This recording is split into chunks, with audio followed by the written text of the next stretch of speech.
Hivyo viko sana kwenye management yangu, siwezi kuviweka sana wazi, lakini hicho ulichokiuliza na kitu kizuri pia, kwa sababu pia kumsaidia mchezaji pia sio siri. Umeona kumsaidia mchezaji kumtoa sehemu fulani kumpeleka sehemu fulani sio siri. Ila kuna wengine ambao tunaweza tukawasaidia kwa njia ya simu. Yaani ile connection kwamba kiongozi anaweza kukuuliza au coach anaweza kukuuliza akafika kupitia wewe. Ile nao pia msaada tosha. So lazima umchukue umpeleke. Kwa hiyo mimi nafikiri hiyo swali lako ni zuri. Kwa hii nafasi ambayo nimepata natakiwa niitumie kweli kuweza kuwasaidia vijana. Kama hivyo umeona kuna mikoa ambayo wame-mention hapo kama 4 hivi. Mimi nitafanikiwa kwenda Mwanza. Kama nitafanikiwa kwenda mikoa mingine pia tutaona vipaji, lakini sasa hivi naanzia Mwanza. Mimi naamini tutapata vipaji ya Mungu mengi.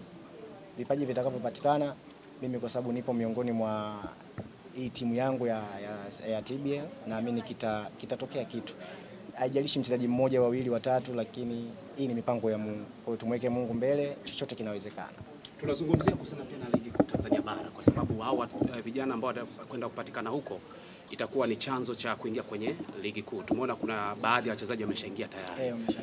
Lakini kwa sasa hivi tunaona kuna namna ambavyo kumekuwa na ukuaji mkubwa sana wa ligi yetu. Tutaka kuzungumzia sasa hivi kwamba Simba na Yanga wanashika mashindano. Sasa sio waoga tena kwa timu za kaskazini na vitu kama hivyo. Kuna ongezeko kubwa la wachezaji wa kigeni. Wakati ukiwepo unacheza, namba ya wachezaji wa kigeni ilikuwa ni chache. Sasa hivi imekuwa ni kubwa. Unafikiri au wachezaji ambao watapatikana watakuwa na urahisi wa kuingia kwenye timu hizi wakati namba ya wachezaji kutoka nje imekuwa ni kubwa sana sasa hivi? Mimi nafikiri inawezekana. Ni mchezaji mwenyewe tu jinsi gani anavyo.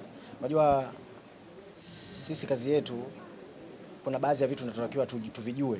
Kwamba ndio maana anasema hata wa TBL sio kwamba tu kazi yao wao ni kuangalia vipaji, lakini pia hawa wapo pia kwenye engo ya elimu, yani kuelimisha wachezaji wanatakiwa nini wafanye. Kwa hiyo mimi nafikiri wanapopata nafasi ya kwenda kucheza ligi kuu, nafasi inapatikana. Okay, mimi nilikuwa nacheza kipindi cha miaka kadhaa nyuma iliyopita. Wachezaji wa kigeni walikuwa hawazidi 6. Nafikiri walikuwa 5 au 6 hapo hapo. Wachezaji wa nyumbani loko walikuwa wanapata nafasi ya kutosha. Nimeelewa swali lako kwa sababu sasa hivi ukiangalia wachezaji wa kigeni wapo wengi, zaidi ya 10. Ni mtihani, lakini hii pia ni chachu pia kufanya wachezaji wa Kitanzania wasibweteke.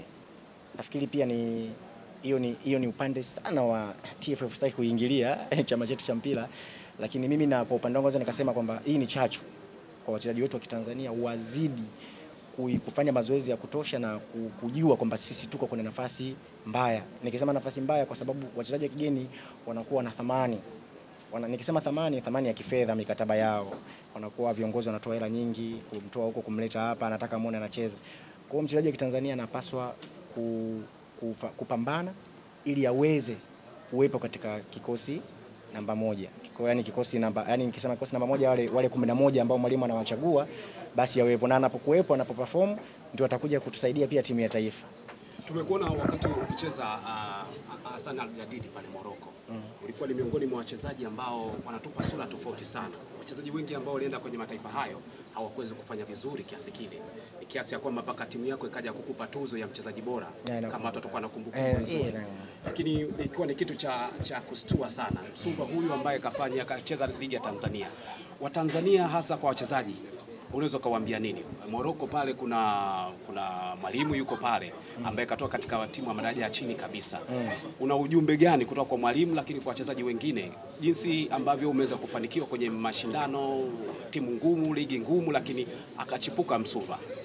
Kwanza mimi ninaweza kusema kucheza nje sio rahisi watu kama wanavyofikiria, lakini pia ni rahisi ni wewe mwenyewe jinsi gani utakavyojiweka. Lakini kwa upande wa kwangu mimi nilivyocheza Difaa Sanjadid, kweli ulivyosema kuna baadhi ya zawadi niliweza kupata, kuna tuzo za timu niliweza kuzipata, lakini pia kumbuka na mimi pia nilikuwa ni forena wa kwanza kuweza kufikisha goli 39. Nafikiri hiyo kumbukumbu unaweza kawa hauna.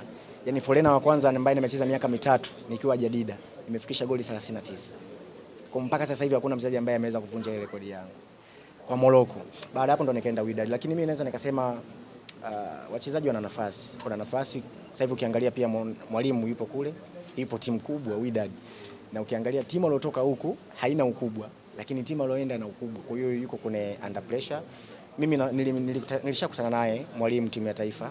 Niliongea naye na akaniambia na mimi nikampa kila kitu cha pale jinsi kilivyo, nikamwambia tabia zao, jinsi walivyo, jinsi gani kuishi nao. Amesema kweli kuna baadhi ya vitu nimeviona wakati nafika. Kwa hiyo mimi naamini mwalimu hatoniangusha mimi na hatowaangusha Watanzania, hatoiangusha familia yake. Na mimi natapambana kwa changamoto ambazo tulizokuwa napitia. Nimemwambia wewe endelea kupambana nazo. Kuishi na Waarabu sio rahisi hivyo. Kwa sababu uko pale kwa sababu ya kazi. Wewe fuata kazi yako, haya mengine ambayo yanaendelea nje utaki kudili nayo. Ukisema udili nayo huwezi kucheza. Lazima utaomba tukurudi kwa matatizo ambayo wako nayo. Sio makubwa hivyo, lakini kuna baadhi ya vitu ambavyo ni binadamu na wao. Kwa hiyo kikubwa tu mwalimu yuko pale apambane, na pia na wish pia nimuone kuna ya mashindano makubwa ambayo Aziz Ki ameenda naye amesajiliwa juzi. Kwa hiyo itamsaidia yeye na itasaidia familia yake na Tanzania kwa ujumla. Umegusa sehemu nzuri sana. Kuna tetesi pia zinamhusisha Mzize kwamba huenda kaenda Misri, Zamalek na maeneo mengine, lakini Zamalek ni mazingira ambayo tunazungumzia kaskazini. Kwa upande wako, endapo kama bahati wataipata, ni mtazamo wako upi kwa Mzize ili kuweza kufanya vizuri kwenye mashindano haya? Ametoka kwenye klabu ambayo umetoka wewe, picha unaifahamu ya ligi ya kaskazini na vitu kama hivyo. Mimi nafikiri sio Mzize tu, yani natamani wachezaji wengine tofauti, ila kwa sababu mmegusia Mzize, na hata Mzize pia mimi pia nakutana naye pia timu ya taifa, huwa naongea naye.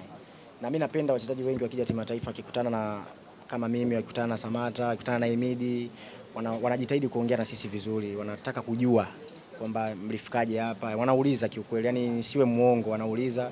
Na Mzize ana nafasi kubwa, timu yetu amefanya vizuri Tanzania. Mimi kwangu mimi kwa upande wangu nasema inatosha kwa Mzize. Hata kama viongozi wangu wananisikia, Mzize anatakiwa tu sasa hivi akapate changamoto nyingine nje. Yani ana uwezo wa kucheza sehemu yoyote. Ana power, strength, yani kila kitu anacho yule. Mimi naamini akienda kucheza atabadilika zaidi ya vile alivyokuwa. Anaweza kajiona yuko sawa hapa kwa sababu kishamaliza. Sasa anatakiwa aende akapate changamoto nyingine ambayo itamjenga zaidi ya vile. Bwenzi alishaye kusema kwamba wewe unazungumza naye sana. Bwenzi, hebu kidogo comment kijana ambaye ametoka